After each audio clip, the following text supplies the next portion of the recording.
Good morning sa inyo lahat. Welcome sa ating channel, Sir Lopez Vlog. And in today's video, we are going to have our activity in the subject PAT-FIT 2, okay?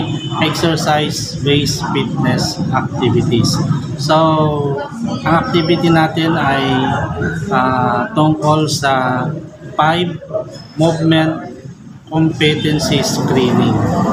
You are going to perform this 5 movement competency screening either individually or by group. Make a video performing this 5 movement competency. This is our final activity and to be submitted within this week. Then wait for the online quiz. After that, by next week, ready na tayo for our final examination. Ayan, so ano nga ba itong 5 movement competency screening? Una, you have to perform the so-called body weight squat. Perform a body weight squat with your fingertips on the side of your head. Squat as low as you comfortably can. Yan, body squat. That is number 1 activity to be performed. Number 2, perform the lunge and twist. Okay, cross your arms and place your hands on your shoulders with your elbows pointing straight ahead. Perform a forward lunge, then rotate toward the forward knee. Just rotate toward the knee, then return to center and return to the standing position. Alternate legs with each repetition. Ayan. So that is number 2 to be performed. Number 3, standard push-up. Ayan.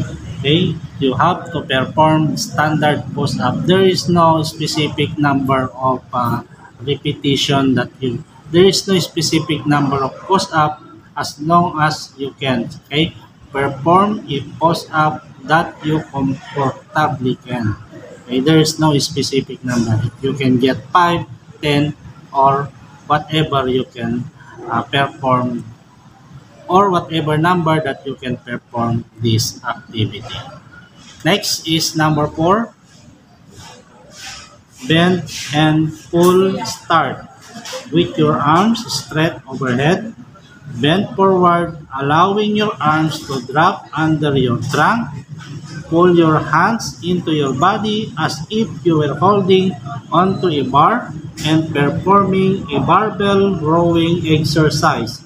Return to the start position with your arms stretched overhead. Yeah. So that is number 4. Okay. Make a video that you are performing this kind of movement. And the last one is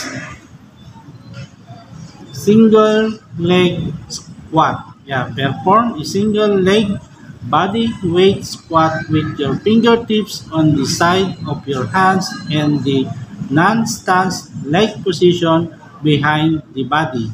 Squat as low as you comfortably can. Okay, so you have to perform this, I repeat, either individually or in group. Okay, then submit your video using the link na nandito sa ating description box. Okay? You just only going to submit the link. But before you will going to submit, please check the link kung tama ba ito na-submit nyo hindi. Kasi napansin ko sa unang link ng kasi napansin ko sa ating unang activity, may mga link kayo na sinubmit na hindi naman na-play. O kaya kung ma-play man, ay ibang video naman ang pinapakita. Okay, so be careful in submitting our final activity. Okay, good luck. Have a nice day.